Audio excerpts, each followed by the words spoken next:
So in today's video, I'm going to be giving you 5 ways to continue developing your skills as a musician and developing your musical self. Now, especially for percussionists, we don't even need to have an instrument at home. Nobody is performing, nobody's auditioning. It's akin to the term slow and steady wins the race. The truth is, the only thing stopping anybody from learning a really advanced, complicated piece of music is time. Good morning, ladies and gentlemen. Welcome to another episode of This Studio. My name is Adam. It's time for a very special episode of Technique Talk.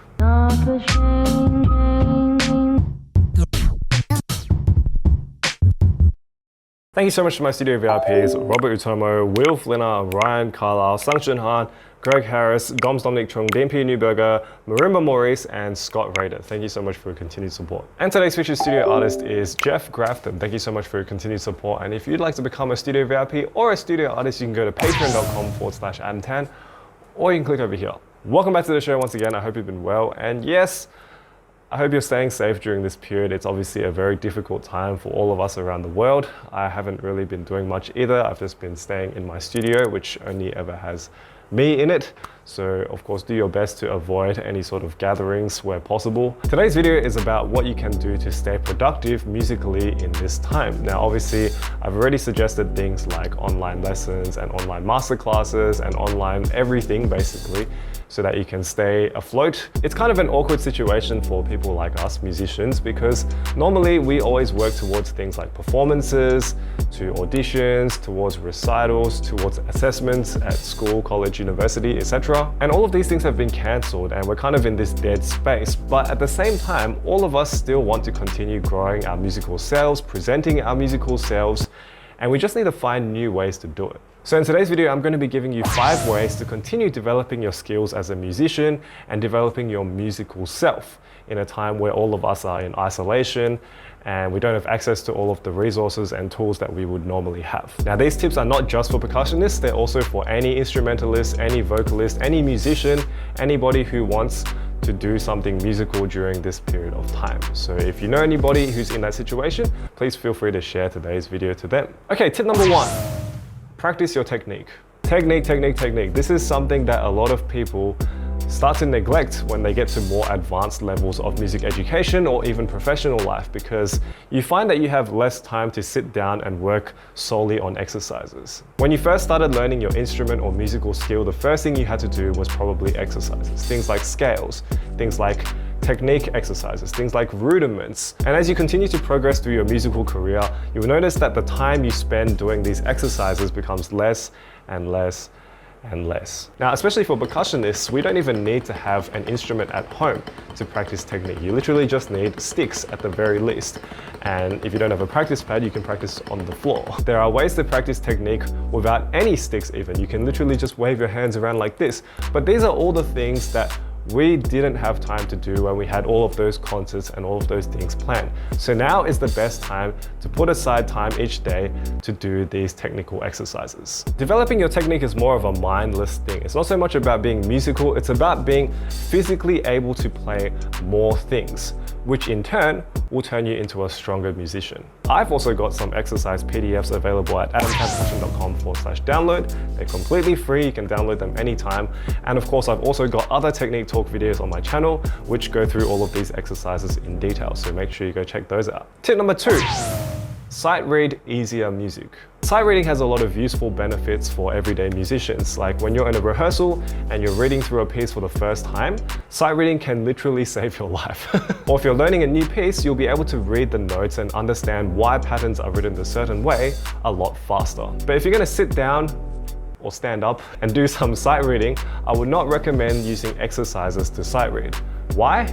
Because you can't do anything with exercises once you're finished with them. Instead of sight reading exercises that you'll never get to perform again and never have any use for in your professional contexts, try sight reading pieces that are famous but easy. I talked about this in my video 5 ways to improve your sight reading. If you haven't checked that out, you can check it out over here. If you go to a website like IMSLP, which is one of the world's largest databases of free, open source classical music, you'll find so many pieces that you can sight read that you can also perform. For example, on marimba, you can sight read the Bach cello suites, the Bach violin partitas, violin sonatas, and yes, please do not buy arranged versions of these pieces. Like seriously. If you're playing marimba, you can actually directly read off piano, cello, violin scores, etc. Like the range is more or less the same.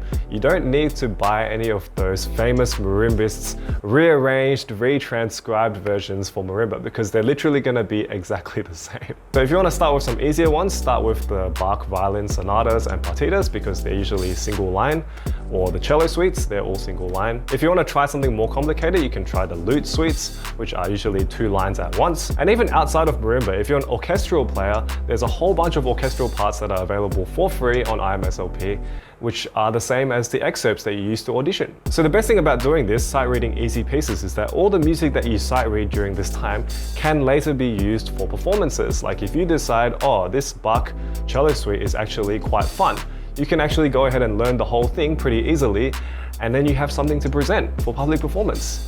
Simple. So yes, don't waste time on sight reading exercise books because that doesn't really do anything. Okay, tip number 3, in contrast to tip number 2, learn something really difficult. Now you might have heard the term bucket list, which is used to refer to when you have a list of repertoire that you wish to learn, but you either don't have enough time for it or your skill level is not high enough to play that piece just yet. I've made a video on this channel called How to Learn Any Marimba Solo, and that methodology, although I developed it 3 years ago, is still the same methodology that I use today, and it's akin to the term slow and steady wins the race. The truth is, the only thing stopping anybody from learning a really advanced, complicated piece of music is time.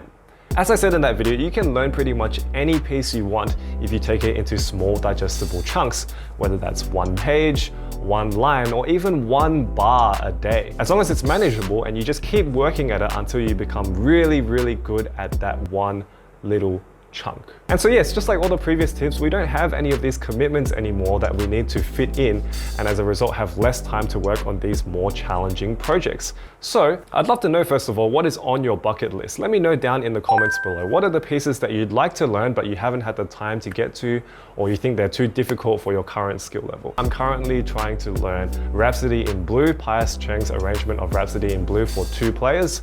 I want to play it with Therese, and Therese has also been learning it at the same time. So we're going to try and work on that over the next few months because it is very, very difficult and we have the time for it. However, all highs must also have some lows, which brings me to tip number 4.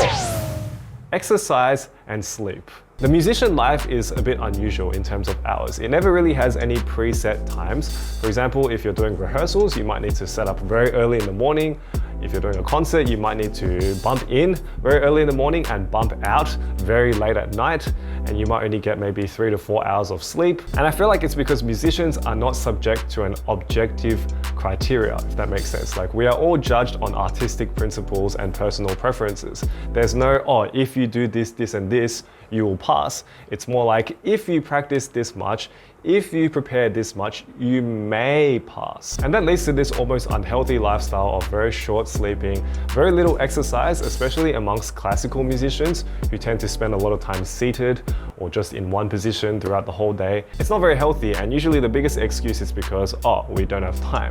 We don't have time to exercise, we don't have time to sleep because we need to do this.